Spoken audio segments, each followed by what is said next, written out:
It took me 15 years from leaving school to finding my vocation as a Rev.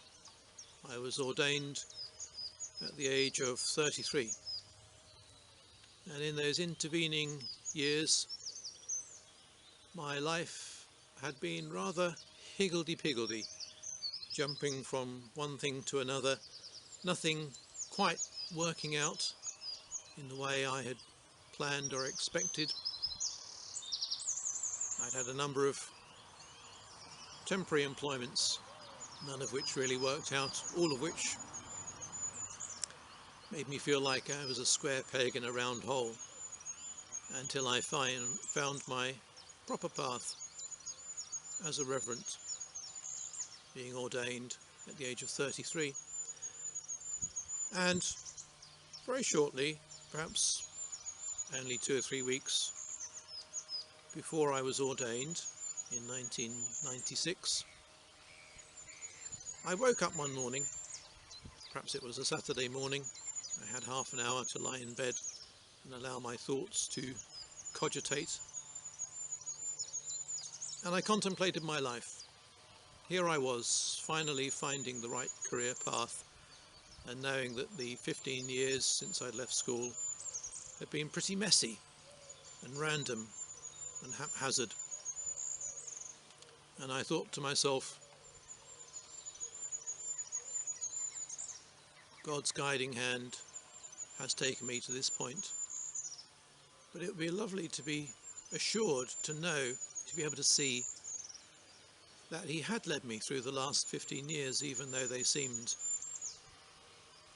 messy and random and haphazard and higgledy-piggledy.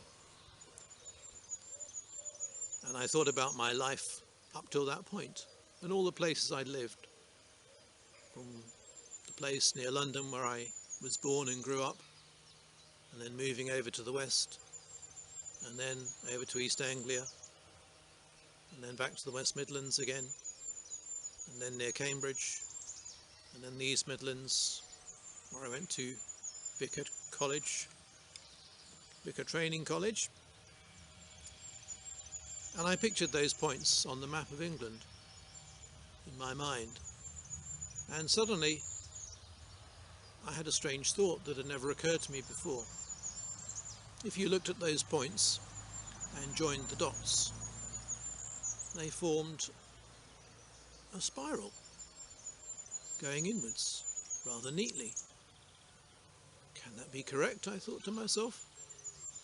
So when I got up, I turned to an old atlas, a road atlas, and I drew in pencil where the points of my life had been, where I'd lived, place by place, joined up the dots, and it formed a perfectly intact spiral without any deviations or kinks or crossovers, going inwards to the place where I was about to begin my curacy. And I thought to myself, perhaps this is my answer.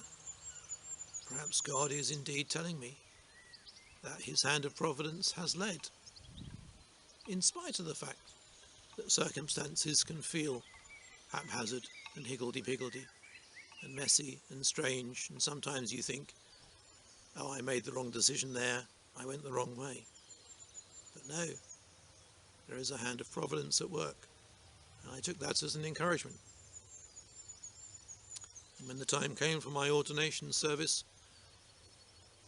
some members of the family and extended family came along in support, and we went back to the house afterwards for some refreshments, and my sister walked through the door and she handed me a little card.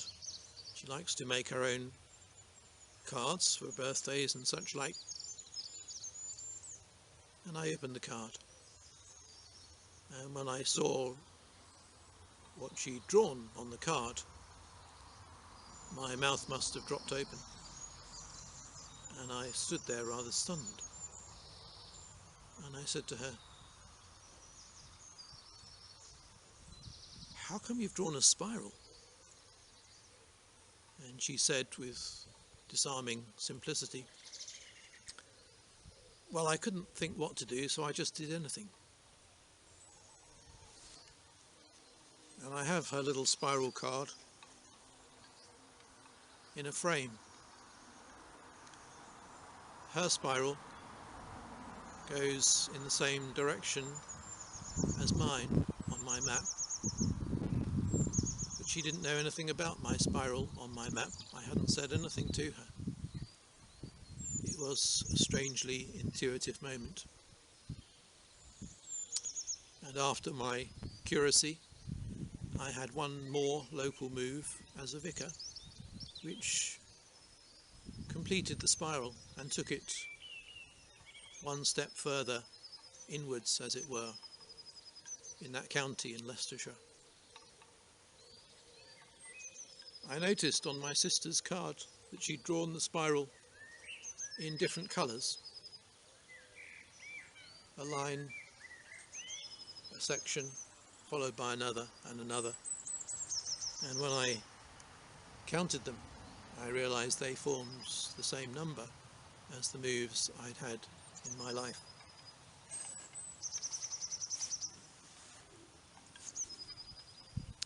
People have sometimes asked me the question, where is it leading, the spiral? It's leading back to the centre, whatever that means. But of course, it's not about geography. It's a spiritual thing. And the time came when I felt called to move away, back to East Anglia, and in a sense the spiral was broken. The little glass-framed picture that I kept the card in just before I moved away that time fell off my wall where it was pinned, and the glass cracked right across the middle, and I realised the spiral in its geographical form was broken. And when I came to Norfolk, the spiral, that geographical shape in my life, was no more. And I felt a little bit sad about that. And I wondered, where is the integrity of the spiral now? Where is the sense of God's hand and providence? But when I found out that I was coming to this particular benefice, before I came, when I knew I had the post, I'd been offered the post, I went out and bought a large-scale ordnance survey map so I could study the parishes and their boundaries and so on. The benefice is called the Upper Wensum, after the river which begins in these parishes. And I took a blue highlighter to the map and I highlighted the river from its beginning. It heads round the parishes and the benefice, and then it heads off towards Norwich, where it is completed, right next to the cathedral. And as I drew the river, the Upper Wensum, in a blue highlighter, I saw something beautiful and magical about the river. It unfolds through these parishes in a spiral. And I realised God's fingerprint is still with me. The message is still the same. I am guiding. I am the God of providence.